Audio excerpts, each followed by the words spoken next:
Sa video natin ngayon mga maestro ay pag-usapan naman natin itong tungkol sa PEI or yung ating Performance Enhancement Incentive para po yan ngayong 2024. Ayan. So marami kasing mga nakikita tayo mga nagtatanong sa mga comment section sa mga post natin sa social media kung regarding pa rin dito sa ating PEI. Siyempre karamihan ay nakatanggap na ng PBB, meron ng mga salary differential, kaya ang usap-usapan naman ngayon is itong ating Performance Enhancement Incentive for 2024 na kadalasang natatanggap natin ito sa tuwing buwan ng Disyembre. Ano po mga ka-maestro? Ayan. So regarding po dito, sure po tayo na meron pa rin tayong matatanggap na PEI. Kasi syempre hindi pa naman totally nawawala talaga yung ating RPMS.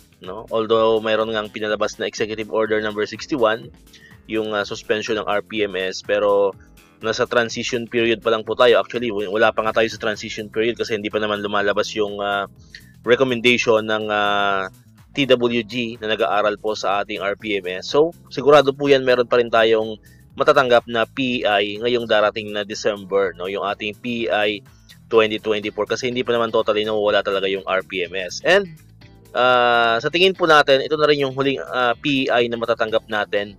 Depende na lang po yan sa magiging recommendation nga ng TWG kung magpapatuloy pa rin yung RPMS. So syempre, magpapatuloy pa rin itong ating PEI. Pero kung babaguhin na yung ating RPMS at syempre mabago na rin yung mga guidelines niyan, kasama na nga dyan yung benefits na nakukuha natin na nakadepende sa ating RPMS. Yung isa na nga dyan is yung PBB, yung performance-based bonus, at pangalawa naman is itong ating performance enhancement incentive. Ano po mga ka-maestro? So, if ever man mababago yon, sa tingin natin, kung mawala man tong PEI by next year, starting next year, tingin naman natin meron yan papalit na panibago. So, malalaman lang natin kung ano yung magiging tawag. Ano po mga ka-maestro? Pero for sure, ngayong December 2024 ay meron pa rin tayong matatanggap na Performance Enhancement Incentive o yung ating PEI for 2024 na usually ito ay nagkakahalaga ng 5,000 pesos. Ano po mga ka-maestro, kung hindi tayo nagkakamali. Okay?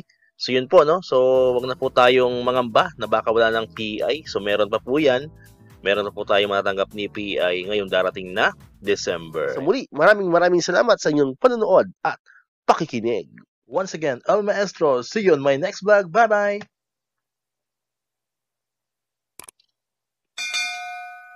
One, two, three, come on!